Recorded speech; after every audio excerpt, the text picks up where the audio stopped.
Listo, chicos. Bueno, vamos a empezar entonces. Tenía un inconveniente acá con la presentación, pero ya, a ver. Bueno, el día de hoy vamos a entrar a uno de los temas más, bueno, vamos a decir un poco más densos del curso, ¿sí? Las siguientes dos sesiones o semanas van a ser un poco fuertes por esta parte. Hay bastante abstracción y bastante matemática de por medio, así que voy a necesitar mucho su atención y bueno, que podamos hacer todos los ejercicios y la práctica para que esto quede bastante claro, ¿sí? Bueno, vamos a hablar el día de hoy de funciones de transferencia, ¿sí? Al finalizar esta sesión, ustedes deberían poder analizar el comportamiento de sistemas físicos utilizando herramientas matemáticas, ¿sí? Bueno, la función de transferencia se va a definir precisamente como un cociente, ¿no? Entre una salida y una entrada en un proceso, ¿no? Es decir, qué es lo que le está aportando cierto proceso a cierta variable, a cierta magnitud física para obtener una salida, ¿no? Se habla de estas funciones en S debido a que vamos a trabajar en el dominio de la frecuencia, ¿no? Sí, recordarán que muchas veces cuando hacemos cálculo se habla, ¿no? Por ejemplo, f de x es igual a, no sé, x cuadrado más x más 5, digamos. Entonces son funciones en x, ¿no? Pero ahora vamos a hablar de funciones en s, porque son funciones en el dominio frecuencial, ¿sí? Para ello nos apoyamos de la transformada de Laplace, que es lo que vamos a hablar justamente el día de hoy. Entonces, vamos a analizar algunos conceptos previos, ¿sí? Y esto lo vamos a contextualizar dentro del análisis del control de procesos, del control automático. Lo que tenemos acá es una imagen que representa cómo se comporta una magnitud física en el tiempo, donde se van a definir dos regímenes, ¿no? Que son dos momentos importantes, que son el régimen dinámico, también conocido como régimen transitorio. Vamos a poner acá, transitorio, que es precisamente una etapa donde la variable física que vas a controlar se va a mover o se va a modificar, ¿sí? Y un régimen estacionario que va a ser el momento donde ya esta magnitud se va a estabilizar en un valor final. Entonces vamos a hablar de un valor final que va a estar, en este caso, más o menos por aquí, ¿no? Este cambio o esta gráfica representa muchos sistemas que existen en la vida real, ¿sí? Que puede ser, por ejemplo, un control de temperatura. Digamos, no sé, vas a hacerte tu parrichi con tus patas y te juntas ahí en tu casa, no sé, haces panos tu parrilla, pones tu carboncito, bien bacán, lo prendes todo y pones tu carne, ¿no? Y tu carne empieza a calentarse y va a llegar a un punto máximo de temperatura que no va a poder sobrepasar, que ya dependerá justamente de cuánto carbón pongas y qué tan cerca está el carbón de la carne, etcétera, etcétera, ¿no? Entonces ahí se puede modificar esa temperatura. Es una variable que por su naturaleza es lenta, entonces va a tener un cambio, ¿no? Digamos, este es cuando está recién puesta digamos, en la parrilla, y ese es ya cuando está en el punto final, ¿no? Ahora, no es un cambio abrupto, o sea, no es que tú pones la carne y directamente ya se calentó, ¿no? Sino es un proceso que toma cierto tiempo, es gradual, ¿sí? Y bueno, al finalizar, pues justamente ya después de cierto tiempo, está en la temperatura correcta, se cocina, ¿no?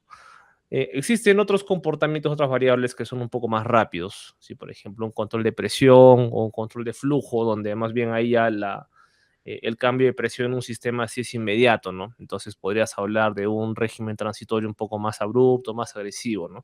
En el caso de la temperatura es una variable lenta, sí, por su propia naturaleza.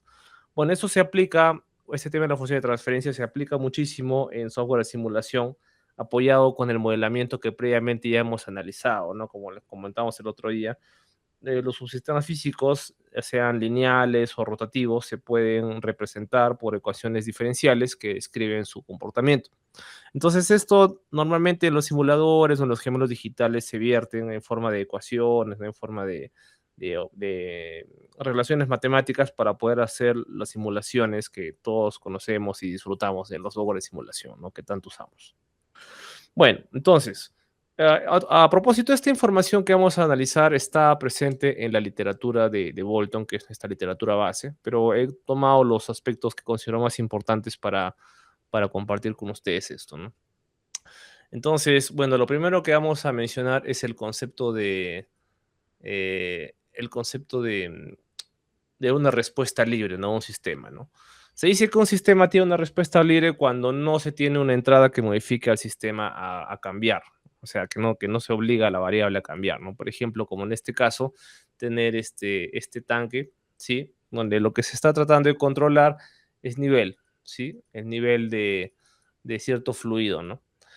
Y bueno, tenemos una ecuación que va a describir el comportamiento de este sistema en el tiempo, según, bueno, tengamos una apertura de bueno, un caudal de salida, ¿sí? La forma como se relaciona esto con la altura, el área del tanque, etcétera, etcétera. Una serie de fenómenos que se van a entrelazar, ¿no? Para darnos finalmente el comportamiento del tanque en su totalidad, ¿no?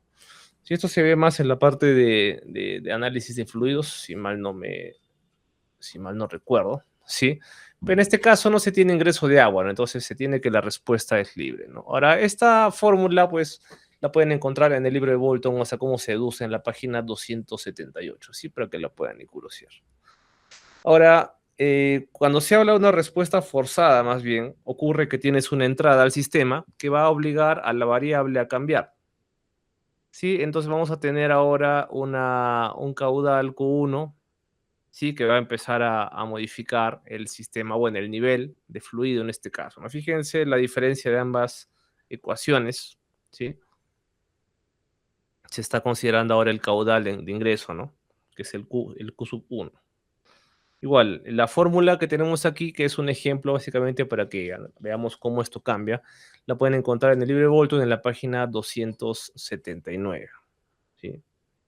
Ahora, una respuesta transitoria a un sistema se da cuando tengas un cambio en la entrada y desaparece después de un intervalo breve, ¿no? O sea, respuesta transitoria o régimen transitorio, respuesta dinámica, etcétera, es lo mismo. Entonces, que haya un cambio en la entrada, ¿qué significa? Por ejemplo, en este caso, que tengas un ingreso, o sea, que de no haber ingreso de agua, de la nada abras una válvula y el agua cae o el fluido cae, el Q1 quiere decir, ¿no? O que de repente de la nada empieces a bombear un caudal, que es el Q1, o que de repente más bien lo cierras, ¿no? Entonces puede pasar lo contrario, ¿no? Estamos analizando acá cómo es que la respuesta sube, pero si tienes un caudal que entonces deja de aparecer y el agua sigue desaguando, o sea, sigues teniendo un proceso de drenaje, digamos, va a pasar esto más bien, ¿no? Puede que esto empiece a caer, ¿sí? Entonces, esto puede comportarse también de esa forma, ¿no? Dependiendo cómo se excita el sistema, ¿no? Pero van a ser curvas características. En este caso, el proceso paulatino de llenado es más o menos como se muestra aquí, ¿no? La respuesta permanente de un sistema se define como la parte del comportamiento del sistema o de la respuesta del sistema una vez que desaparecen todas las respuestas transitorias. Es decir, una vez que se estabilice el sistema, ¿no? Volviendo al ejemplo de la parrilla, una vez que ya la temperatura se alcanza, por ejemplo, ¿sí? Tenemos eso, ¿no? O de repente en el caso del nivel de agua, una vez que ya se llega al nivel deseado, entonces cierras todas las válvulas para mantener el fluido en un nivel estable, etcétera, ¿no? Y hay muchos ejemplos de cómo esto puede ocurrir, ¿no? Recordemos que el sistema tiene estas dos etapas, ¿no? La transitoria y la permanente. O también permanente o estacionario, ¿no? Que es lo mismo, permanente o estacionario.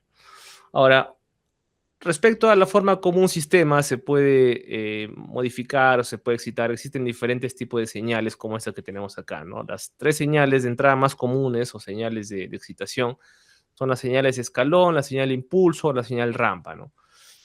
Una señal tipo escalón, que es la más común, representa la aparición de un estímulo que va a ser constante, de amplitud constante, o sea, va a aparecer algo que empieza a modificar cómo el sistema se comporta, pero esta entrada no es variable en el tiempo, ¿no? Simplemente es constante. Es como, por ejemplo, volviendo al caso del tanque, si tú tienes la válvula cerrada, entonces estás por esta parte de aquí, ¿no? Estás en esta etapa, ¿sí? Estás por acá. Una vez que tú abres el caño o la válvula, ahora estás acá. Entonces, no es que en el tiempo sea modificado. O bien está cerrado o bien está abierto, ¿no? Y se acabó, no hay más. ¿Sí? Entonces, este es un comportamiento tipo escalón. Pero hay también sistemas que tienen un comportamiento de entrada que puede ser como una rampa que en el tiempo va creciendo, ¿sí? O también que de repente sea un impulso, ¿no? O sea, que solamente en cierto tiempo aparece una vez y desaparece, ¿no? Por ejemplo, lo que podríamos tener en un sistema de amortiguamiento cuando un carro pasa por un bache, por ejemplo, ¿no? Es un pequeño impulso, una perturbación que eventualmente desaparece ya a propósito del sistema de suspensión que lo va a amortiguar, etcétera, etcétera, ¿no? Entonces, esos son los tipos de sistemas básicos que vamos a encontrar, ¿sí? En la vida real, ¿no? Y recordemos también que tanto las entradas de los sistemas como las salidas van a ser funciones en el tiempo, ¿no? O sea, a pesar de que la entrada pueda no cambiar en el tiempo, igual se desarrolla y se despliega en el tiempo, ¿no? A medida que el tiempo avanza, la señal puede seguir presente y sigue afectando el sistema, ¿no? Como también ocurre aquí en la señal de entrada tipo rampa, ¿no? Sí, fíjense que la señal no es que desaparece, ¿no? O sea, continúa, ¿no? Muy bien, entonces en cuanto al sistema de primer orden, y aquí aparece ya empieza la diversión, tenemos este tipo de formas, ¿no? O sea, aquí vamos a empezar a ver estas diferenciales de X respecto de tiempo, ¿sí? Donde se van a relacionar la entrada y la salida, ¿no? Para nosotros, típicamente, bueno, en este caso la literatura de Bolton menciona que las entradas van a ser las variables tipo Y, o sea, las señales y todo lo que es X van a ser salidas, ¿no? O sea, lo que el sistema te va a entregar, ¿sí? Entonces aparecen las diferenciales de la salida, que, bueno, van a depender de la entrada, ¿no?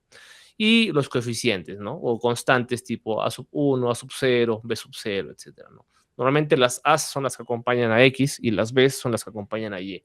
Y tendrás tantas A's como, bueno, en este caso de las derivadas de X respecto de T tengas, ¿no? O sea, si tuvieras una derivada cuadrática, va a aparecer un A2 y así, ¿no? Y el comportamiento, en este caso, un sistema de primer orden, tiene este aspecto de esta curva que se va aplastando o se va estabilizando hacia, bueno, a medida que el tiempo avanza, ¿no? Ahora, si es que tuvieras un sistema de respuesta libre, esto es lo que tendrías ahí en la parte de abajo, ¿no? O sea, esta curva o esta expresión matemática que tenemos aquí relaciona cómo en el tiempo va a evolucionar la señal. ¿Sí? Entonces es un comportamiento exponencial negativo porque se va a estabilizar, ¿sí?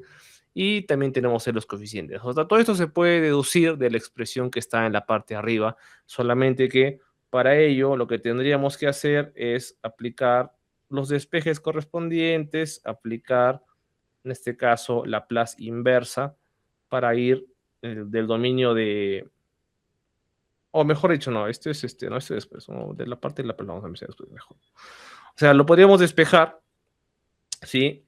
Después de aplicar la plaza inversa, una serie de cosas que vamos a detallar mejor después. Y la idea normalmente es que obtengamos una función para x en el tiempo. O sea, sucede que hayamos dicho que tenemos una ecuación diferencial como esta. Entonces, lo que vamos a hacer con esto es aplicarle Laplace. Una vez que le aplicas Laplace a esto, vas a obtener una función que se va a llamar normalmente x de s, o la variable que tengas ahí, la salida en mayúscula, con s. Y esta x de s normalmente se le va a multiplicar por una de estas señales, ya puede ser un escalón, impulso, rampa. Vamos a llamarle, bueno, por decir algo, a ver, x de s por r de s, digamos, ya puede ser cualquiera de estos. Y una vez que tú tienes la función o la ecuación diferencial en el dominio S, estas derivadas que teníamos acá que nos están estorbando en la ecuación, que no se puede resolver directamente como una ecuación normal, van a aparecer como polinomios en S que van a ser operables con el álgebra convencional. Entonces, cuando tú le multiplicas a esta función en S la entrada del escalón o el impulso, la rampa, lo que fuera en S, lo que vas a obtener es la salida, ¿sí? O sea, la salida de todo el sistema. Entonces, bueno, finalmente, a esta expresión que tenemos acá, más adelante se le va a pasar la Laplace inversa, y lo que vamos a obtener es esto. ¿Sí? O sea, en realidad ese es el proceso básico. O sea, se le hace el Laplace, transforma el Laplace, obtienes la función en S, multiplicas por la entrada en S, multiplicas, sumas, divides lo que tengas que hacer, y a esa nueva expresión le pasas la Laplace inversa y regresas otra vez al tiempo. ¿Cuál es la idea de regresar al tiempo? Que ahora sí puedas graficar esto en el dominio del tiempo, ¿sí? Porque no se puede hacer esto, o sea, no puedes pasar de acá a acá, eso no existe. O sea, vamos a decir que los sistemas computacionales no están preparados para hacerlo de esa forma, ¿no? Entonces, normalmente hay que hacer todo ese paso. Entonces, resulta conveniente que repasemos Laplace inversa, que tengamos claro cómo se hacen las transformadas, ¿sí? Hay algunos pasos típicos, como el tema de las fracciones parciales y esto, que entiendo que ya, creo que ya han llevado algo de esto antes, ¿verdad?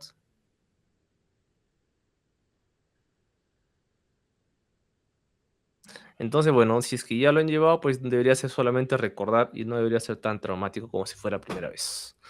Pero bueno, la respuesta de los sistemas de primer orden, y ojo que se analiza normalmente primer orden y segundo orden, que son los que existen, tanto la respuesta forzada como la natural, ¿no? Entonces, cuando el sistema no tiene una entrada, normalmente como se estabiliza en torno a cero, ¿no? Pero cuando tienes una respuesta forzada, entonces lo que va a pasar es que más bien tu sistema va a tratar de estabilizarse en un valor que sea, digamos, orientado hacia el valor final, hacia la entrada, según lo que la entrada te dicte, ¿no? Es decir, para este caso, para esta entrada de amplitud K o de valor K, que es un escalón, la salida que vas a obtener va a ser esta de aquí, ¿no? Se va a acercar a un valor final que depende de los coeficientes que tenemos ahí, que por supuesto, como ven en la expresión del tiempo, están multiplicando. Y la idea es que si es que esta amplitud del escalón, bueno, fuera más pequeña, vamos a decirle, no sé, J, entonces tendrías de repente más bien algo así, ¿no? Y si tuvieras más bien una amplitud que está por acá, H, entonces vas a tener algo por acá, ¿sí? Muchas veces, claro, la salida o la respuesta del sistema depende del nivel de excitación que le proporciones en la entrada, ¿no? Evidentemente, pues si tienes un tanque de nivel y tienes una bomba mucho más potente que va a inyectar más caudal, pues entonces el nivel va a modificarse mucho más rápido, de repente a una altura mayor quizás, ¿no? Dependiendo, ¿no? También del tamaño del tanque, ¿no? Digo, bueno, hay otras variables, ¿no? Entonces, la idea es esa, ¿no? Eh, Otra cosa que en el sistema de primer orden aparece este fenómeno o esta variable que es la constante de tiempo. La constante de tiempo básicamente es el tiempo que va a demorar la salida en cambiar al valor final o al 63% de este valor final, ¿no? Sí, es un valor que creo que está descrito bastante bien con esta tabla y esta curva que tenemos acá. De modo que una vez que pasa una vez tau, llegas a 0,63 el valor final, que en este caso el ejemplo es 1. Si pasa otro tau más en tiempo, entonces vas a llegar a 86%, con 3 tau estás en 95%, y así progresivamente te acercas al valor final que es 1, ¿no? Y esta tablita que tenemos a la izquierda describe los valores exactos, ¿no? Entonces, ¿qué sucede? Se suele, digamos, decir en un sentido práctico, que cuando pasan 5 veces tau, la salida alcanza el valor final, ¿sí? Que en este caso, 5 veces tau significa 0,99, ¿sí? Ahora, ¿por qué es que no llega al valor final que es 1? Porque en este caso el valor 1 o el valor final es un valor que es asintótico a la curva, ¿ya? O sea, es un valor que no se va a llegar realmente ahí nunca, pero se va a aproximar a eso. Entonces, nuestra aproximación es 5 veces tau, que nos da este valor de 0,99. Pero también se habla de estos valores casi finales, que son el valor de más o menos 2%, que en este caso es 4 tau, y el valor de 3 tau, que es más o menos 5%, ¿no? Entonces, cuando se te solicita que tengas una cercanía al valor final de 5%, entonces se habla simplemente de que dejes pasar 3 veces tau. Y cuando se habla del más o menos 2%, que es un poco más cercano, ya son 4 veces tau, ¿sí? Entonces, la constante tiempo en un sistema de primer orden, ¿sí? Fíjense que en primer orden el comportamiento, nuevamente, no es así como una especie de pancita que se va aplastando, ¿no? Tanto si está creciendo como si está cayendo, ¿no? Como se ve acá. Pero existen otros sistemas que son un poco más complejos, que son los sistemas de segundo orden, que tienen una expresión matemática un poquito más enredosa, y lo reconocemos matemáticamente porque aparece más bien la doble derivada de x respecto del tiempo. Aparecen más coeficientes, como ven ahí, ¿sí? Y volviendo al ejemplo del sistema más amortiguador resorte que vimos la semana pasada, podemos mencionar entonces que vamos a tener esta expresión, ¿no? Que ya la habíamos visto, ¿no? M por el x dos puntos más C por x punto más kx igual a F, ¿no? Que es la fuerza, la entrada. Entonces, eh, este tipo de sistemas justamente es un sistema de segundo orden, ¿no? Más amortiguador resorte. En este sentido, el amortiguamiento va a tener un efecto de control sobre la salida de un sistema de segundo orden, ¿no? Es decir, dependiendo del sistema está subamortiguado o sobreamortiguado, la respuesta va a cambiar mucho. Entonces, fíjense cómo ocurre aquí. Si tú no si no amortiguas la entrada, en este caso, el sistema va a oscilar, así como lo tenemos aquí, ¿no? Lo voy a pasar con azul para que lo vean. Aquí de esta forma, ¿sí? Esto es si no amortiguaras. A medida que empiezas a amortiguar la señal, entonces va a pasar lo siguiente, ¿no? Se va a ir aplastando un poquito. Igual, esto representa un sistema que está siendo excitado por una entrada, ¿sí? Una entrada determinada, que también se va a estabilizar en cierto valor, ¿sí? Y más bien, si es que tú amortiguas mucho más aún, entonces lo que va a pasar es que la curva va a tener esta forma, ¿no? Va a parecer que fuera un sistema de primer orden, pero no lo es. Gráficamente se puede reconocer el sistema de segundo orden por la oscilación, ¿sí? Pero lo que normalmente se estila es tener una curva que sea más o menos como la roja o quizás un poco más aplastada, ¿sí? Porque muchas veces en sistemas físicos lo que tú quieres es que cuando tú le inyectas una entrada a un sistema, quieres obtener una salida lo más rápido posible y lo más controlada posible. Controlado significa lo siguiente. Que podrías tener de repente una salida que fuera así. Imaginemos, ¿no? Que fuera algo así. Eh, si ocurriera eso, sería un sistema que se está volviendo muy grande cada vez, o sea, más y más grande, y eso es una salida que está desestabilizando el sistema. Que el sistema sea estable significa que la señal no llegue a infinito en el tiempo, ¿sí? Entonces, el valor máximo teórico posible que podríamos obtener es una señal que sea como el azul, ¿no? Que oscila de forma indefinida en torno a una amplitud máxima.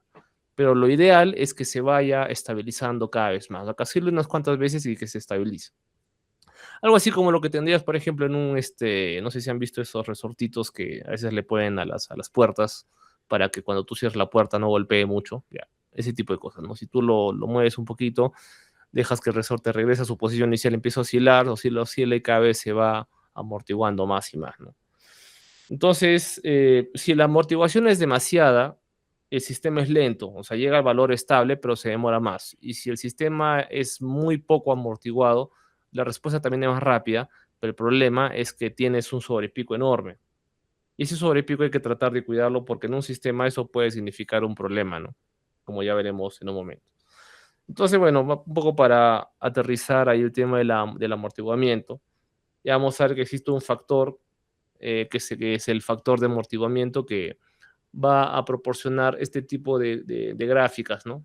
Como vemos ahí. Ahora, se dice que el sistema es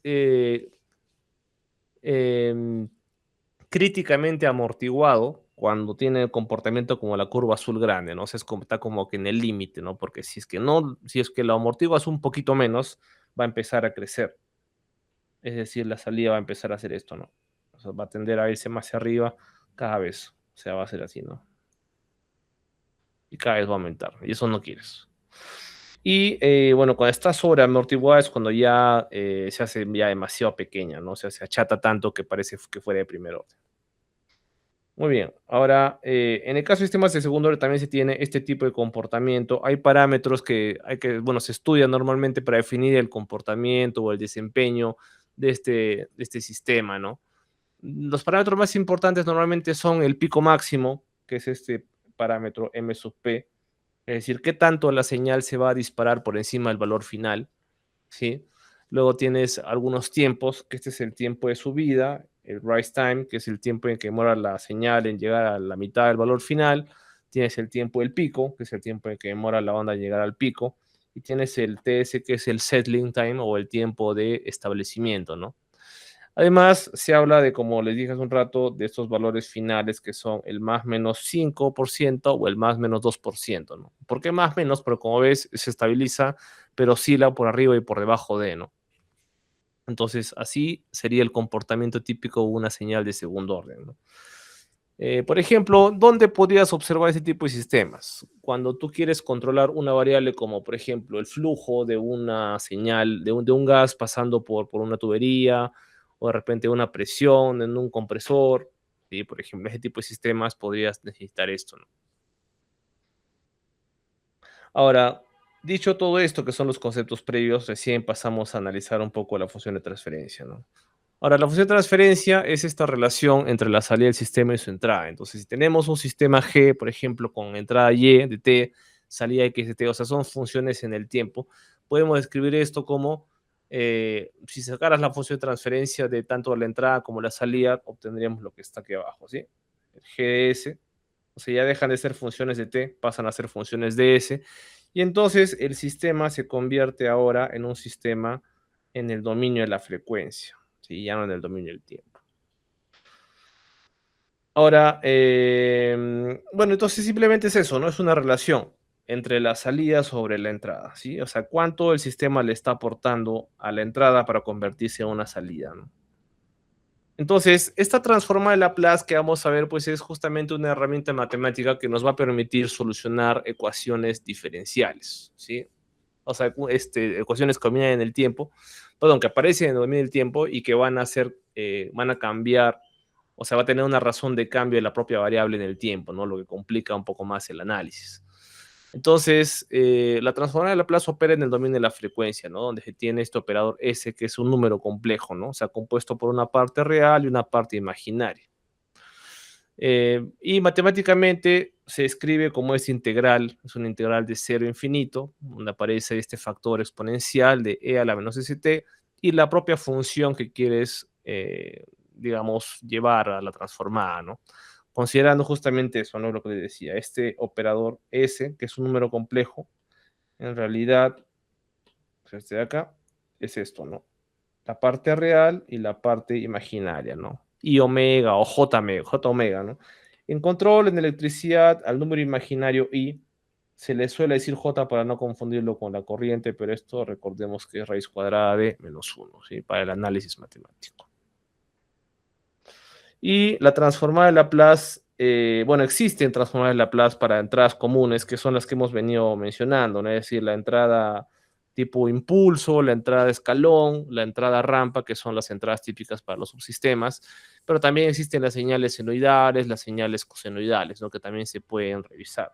De hecho, en el libro, esto está sumamente detallado, hay muchas expresiones y hay muchas tablas como esta que he querido poner acá, que es una de las tablas importantes que nos van a ser útiles para los ejercicios, ¿no? Entonces, sáquenle una captura de esto, una fotito, porque lo vamos a necesitar. Igual está en el libro, ¿no? Pero bueno, si está acá, pues les puede servir, ¿no?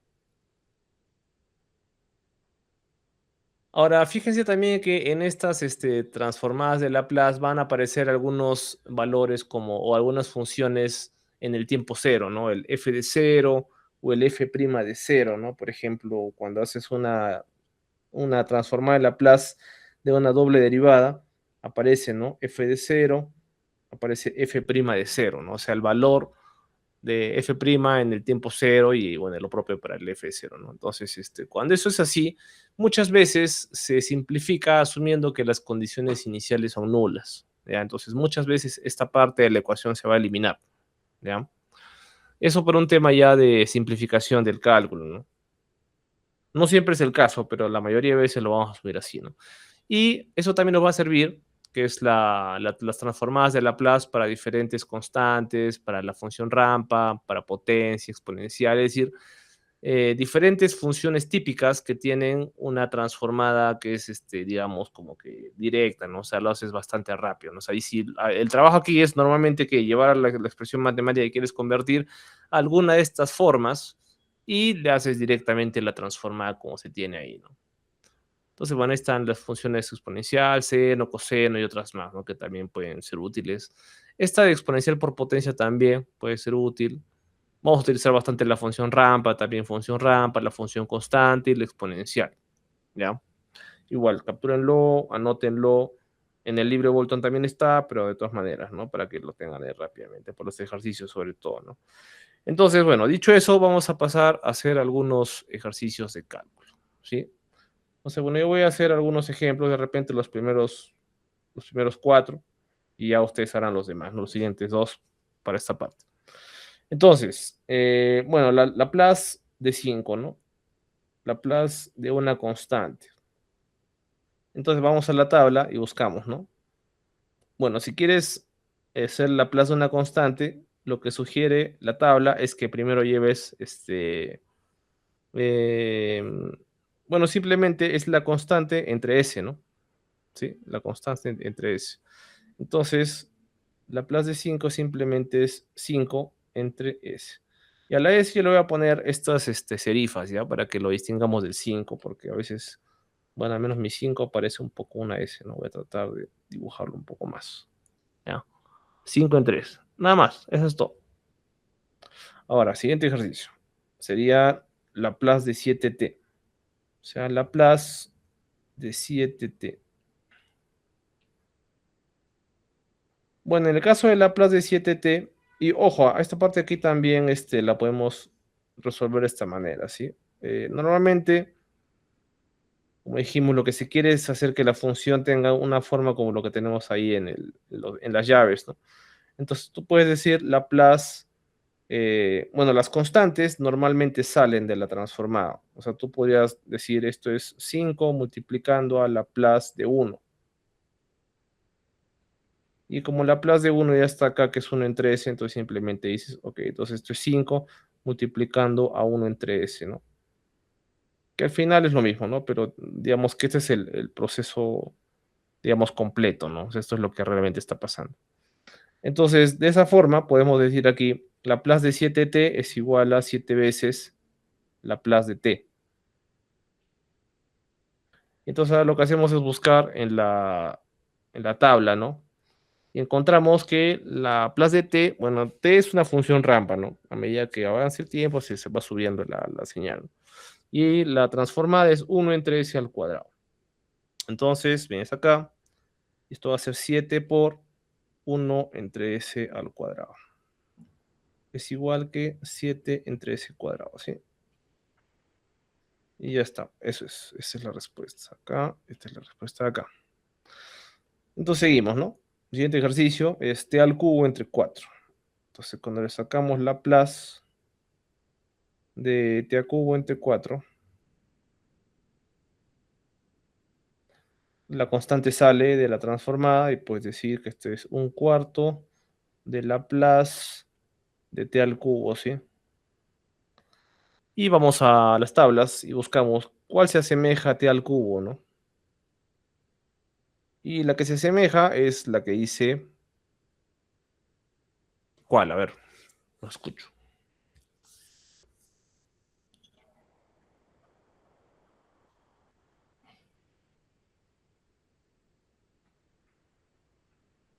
¿A cuál? Exponencial. La potencia. Potencia.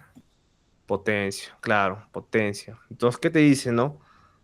Laplace de t a elevado a un exponente n es el factorial del exponente dividido entre s, el exponente, más 1. ¿Sí? S al exponente más 1. Entonces, vamos a copiar esto un ratito. Vamos a poner por acá. Para que no nos olvidemos. Ya está. Entonces, decimos, ¿no? Esto va a ser un cuarto multiplicado por... Bueno, en este caso, nuestro factorial es el factorial de 3. ¿Sí? 3 factorial. Y aquí abajo tenemos s elevado a n. En nuestro caso n es 3, entonces va a ser 3 más 1. ¿Sí? Y ya está, eso es. Entonces, bueno, el factorial lo podemos desarrollar. Recuerden que, bueno, en este caso el factorial de 3 es simplemente 1 por 2 por 3, ¿no? Factorial de 5 será 1 por 2 por 3 por 4 por 5 y así sucesivamente, ¿no? Entonces, en este caso va a ser 1 por 2 por 3, que sería igual a 6, ¿no? Y vamos a tener entonces acá, bueno, va a ser 6 entre 4 veces s al cubo más 1. Bueno, que sería en realidad s a la 4, ¿no? Vamos a poner s a la 4. Y si simplificamos mitad arriba y mitad abajo, nos va a quedar 3 medios.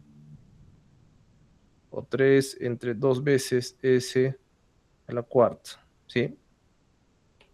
Y eso es. Esa es la transformada de Laplace de t al cubo entre 4. ¿Sí? Muy bien. Entonces, bajo esa misma idea, los dejo un rato para que ustedes puedan hacer el ejercicio 5 y el ejercicio 6. ¿Sí?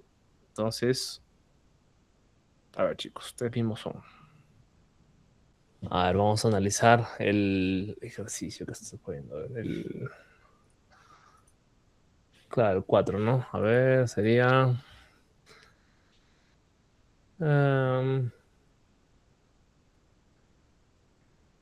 claro, sería la Laplace de la derivada, ¿no? Si es 2 por sx de s menos x de 0, así es, más 0.3t, ¿no? 0.3t, 0.3 entre ese cuadrado. Ajá, muy bien. Sí, tal cual. Bueno, y solamente faltaría eliminar el x de 0, ¿no? O sea, se simplifica. Y te quedarías con, en este caso, 2 derivada de x sería 2 derivada de x. Claro, sería 2 veces s, x de s. Claro, está bien. Ahí el 6, ¿no? A ver, el 6. Derivada al cuadrado. X de t, 6 de t cuadrado. 7 de x de t menos 3t más 2. Claro, justamente lo que su compañero hizo, ¿no? Cuando tú haces tienes eh, varios términos, ¿no? ¿Sí? Se considera como una suma de transformadas de Laplace, ¿no? O sea, Laplace de varios términos es la suma de Laplace. Entonces, tienes ahí un sexto, claro, la constante sale, y te queda la doble derivada, ¿no? Y según tablas es, claro, s cuadrado, x de s, no te olvides de poner el paréntesis ahí, x de s. X de s menos el s por x de 0. Ah, algo más, para tener cuidado ahí en la nomenclatura, ¿ya? Cuando se hace la doble derivada, aparece el s cuadrado x mayúscula de s en este caso, y los que van después son minúsculos. ¿Por qué? Porque esos que van después son, o sea, son en tiempo cero, ¿no? O sea, no, esa parte no es la transformada, sino es la condición inicial en el tiempo cero. O sea, el hecho de que se escriba diferente con minúsculas significa que es en el dominio del tiempo, ¿no? Entonces, bueno, igual se va a simplificar, ¿no? Pero para el momento de escribirlo, ¿no? Y tenemos luego el otro, ¿no? Menos 7, derivada que es sxd, se va a x de 0, ya. 3t, 3s cuadrado, más 2 entre 3. Claro, simplifícalo y queda. El x de 0, x' de 0 se convierte en 0 y se simplifica. Ujú. Está bien, muy bien, Isaí. Excelente. Bien, tenemos otro ejercicio por acá, que es justamente este que estábamos revisando el día lunes de la semana pasada. Entonces, lo que vamos a hacer aquí es calcular la función de transferencia de este sistema, ¿sí? Considerando que ya conocemos la forma de modelar este sistema, ¿sí? Entonces, básicamente es un doble ejercicio, ¿no? Va a repasar también lo de la semana pasada. Entonces, también ahí si alguien quiere ganarse un puntito o quizás más para la siguiente evaluación, la respuesta, ¿no? De este ejercicio. Ahí los dejo. Si alguien termina, me avisa. Ah, eso fue de la clase pasada. Sí, la clase pasada hicimos cómo modelar este sistema, ¿sí? En ecuación diferencial y esto, ¿no? Entonces lo que se hace simplemente es trabajar con las ecuaciones diferenciales y pasarle la plaza a todo eso y obtener una función de transferencia que unifique todo eso. Es decir, la respuesta a este ejercicio debería tener esta forma, ¿sí? La función de transferencia sistema debería ser la salida entre la entrada, ¿no? En este caso la salida es un polinomio. Igual le pongo serifas para que se distinga que es mayúscula. X de S entre la entrada, que en este caso es F, mayúscula, porque es en el dominio de la frecuencia, ¿sí? Y deberíamos tener acá un polinomio. Normalmente esto se expresa como una fracción, ¿no? O sea, acá tienes algunas cuestiones, acá tienes otras cuestiones. Lo que hay que calcular es lo que va acá justamente. Sí, ingeniero, ya me salió la respuesta. A ver, compártela. Es que yo no la tengo en computadora, la tengo en un cuadernito. A ver, espera un momento. Ya, pero sácale una foto y me la mandas por correo entonces. Y la comparto yo por aquí. Listo, a ver, vamos a ver. Bueno, su compañero, claro, su otra fuerza igual a masa por aceleración. Ok, plantear la ecuación con las derivadas, etcétera, ya. Ok, le sacamos la plaza a toda la expresión, o sea, todos los términos. Y ya, pero algo que, bueno, después de que aplicas la transformada, normalmente hay que poner también ya el x de 0, x' de 0 y todo eso, porque luego hay que decir que se consideran condiciones iniciales nulas y que por esa razón se simplifican, ¿ya? O sea, porque si tú lo pones de frente, es como que te estás sometiendo a ese paso, ¿no? O sea, que al final sí va a quedar así, pero igual hay que colocarlo. Ok, ya lo Ya, y entiendo. luego más cs x de s más k x de s f de s, ya está bien, factorizamos x de s y despejamos. Está bien, perfecto. Muy bien, Matías, queda. Eso es. Muchachos, muy bien. Entonces, ¿Qué dije? como queda. Como ven, ahí tenemos un ejercicio, ¿sí? Resuelto. Y bueno, yo creo que ya por tiempo vamos a llegar ahí porque ya no vamos a poder terminar lo siguiente. Entonces, un poco para poder recapitular lo que hemos venido comentando. A ver, vamos a ver.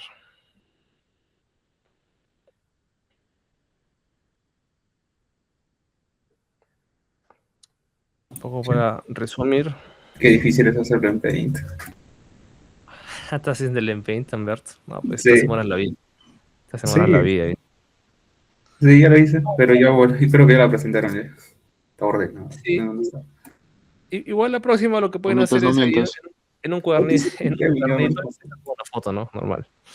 Bueno, un ¿Cómo? poco para resumir entonces, a la siguiente vez, pues lo pueden hacer en un cuadernito, así como Matías le sacó una foto, que esté legible, y con eso queda. Gemini, Gemini. Bueno, entonces para resumir un poco, recuerden, ¿no? El tema de régimen transitorio, régimen estacionario, bueno, las respuestas forzadas, permanentes, no forzadas, los sistemas de primer y segundo orden, sus curvas típicas, ¿sí? Es importante eso, los parámetros del sistema de segundo orden. Y en cuanto a la función de transferencia, es muy importante entender el concepto. Si acá, en esta parte del curso, pues lamentablemente, por decirlo de alguna forma, hay bastante abstracción de por medio. Yo recuerdo cuando yo estudiaba por primera vez este tipo de curva, decía, bueno, ¿y qué significará pues esta curva? ¿No? O sea, ¿qué representa? ¿No? Entonces, pero no perdamos de vista que esto representa siempre sistemas físicos y su variación en el tiempo, ¿no? Piensa en cualquier cosa que te podrías encontrar en la chamba, como una tubería presurizada o un tanque de combustible o, no sé, pues el nivel de granos de un silo de almacenamiento o la velocidad de un motor, N cosas que puedas considerar. De repente unas celdas de carga que están soportando el peso de una cisterna, no sé. Pueden ser muchas cosas. Entonces, igual al final todo se reduce a sistemas de primer y segundo orden y combinaciones de esto. Y bueno, el concepto de función de transferencia como la herramienta matemática que nos va a permitir conceptualizar un poco cómo se desarrolla una salida y una entrada, ¿sí? Y cómo podemos utilizar la transformada de Laplace para poder operar, gracias a esta integral, pues expresiones en el tiempo que son muy complejas con las diferenciales, ¿sí? Para pasarlo a un polinomio en S y poderlo operar, ¿sí? Esta primera parte es simplemente para ver cómo podríamos operar estas ecuaciones. De hecho, en este ejercicio, las 5 y las 6, que son las que mostró Isaí, son las que más vamos a utilizar probablemente, si la de derivada, doble derivada, ¿sí? Pero ya también con el ejercicio de Matías se va haciendo un poco más evidente que estas herramientas nos permiten llevar un modelado de un diagrama de cuerpo libre finalmente a una función de transferencia que posteriormente podríamos llevar a una simulación y puede ser en MATLAB o de repente una herramienta libre como el Octave, que vamos a ver también, y poder analizar finalmente el comportamiento del sistema, ¿no? O sea, el ejercicio realmente termina cuando tienes la curva, ¿no? O sea, la pancita, ya sea en primer orden, segundo orden, para que se vean las oscilaciones, en cuánto tiempo se estabiliza el sistema y esto, ¿no? Gracias a esto se puede modelar un sistema cualquiera que sea, ¿no? Ya hemos visto el ejemplo con un sistema lineal, pero esto podría ser un sistema rotativo, podría ser un sistema de fluidos, un sistema eléctrico también. O sea, todo eso aplica acá. ¿Sí? Bien, chicos, entonces, dicho todo eso, vamos a llegar hasta acá. Ya la siguiente semana vamos a hablar un poco de bueno, el día de mañana, yo creo, sí, hablaremos un poquito de la transformada inversa de Laplace y continuamos con el contenido de esta parte. Tenemos que hacer unos ejercicios de la parte de modelamiento, unos ejercicios un poquito más heavies, que ya toca. Chicos, hasta acá, ¿alguna pregunta, alguna duda? Comentario, consulta, no sé, observación. ¿Qué pasa, Matías? ¿Por qué estás triste? ¿Qué te duele? ¿Qué te Me aqueja? duele la inversa de Laplace. La transformada inversa, pues, es la más bonita. Como proceso avanzamos en ecuaciones. Ah, ¿verdad que tú sufriste? Sí. ¿Qué sufriste con las fracciones parciales? ¿Cómo? No digo, Matías, ¿con qué parte de la transformada inversa sufriste? ¿Con las fracciones parciales? Sufrí con lo último. Sí, con eso. Con Ok. inversa y Fourier sufrí. Ah. ¿Esto en qué curso lo llevan? Ecuaciones diferenciales. Ecuaciones diferenciales. Bueno. Tengo las diapos. Bueno, si es que ya lo han llevado, entonces debería ser un recuerdo nada más. Vamos a tratar de aplicarlo un poco más orientado hacia el sentido práctico. Porque lo que muchas veces ocurre, al menos me ocurrió a mí, no sé si a ustedes, era que los profes que a mí me enseñaron la parte de matemática, pues no tenían un trasfondo de ingeniería. Entonces yo tenía una serie de herramientas matemáticas que no sabía para qué servían. Y ya pues recién me enteré como que 3 años después, ¿no? Y para entonces ya me había olvidado cómo se hacía. Entonces, cuando sabemos para qué nos sirve todo esto, ya creo que es un poco más motivador recordarlo, por lo menos. Así que nada, chicos, ahí vamos a llegar. Bueno, ya noté quienes habían asistido. Si no hubiera más consultas, sería todo por hoy. Nos vemos mañana. Igual, el Y enlace que ese ejercicio era un puntito, ¿no? Ah, sí, un puntito. Un puntito. Era ya 0-1, 0-1 ahora. Bien, bien, Matías. Ya, listo. Entonces, ya chicos, vamos a llegar ahí. Nos vemos mañana. Chao, chao. Hasta mañana.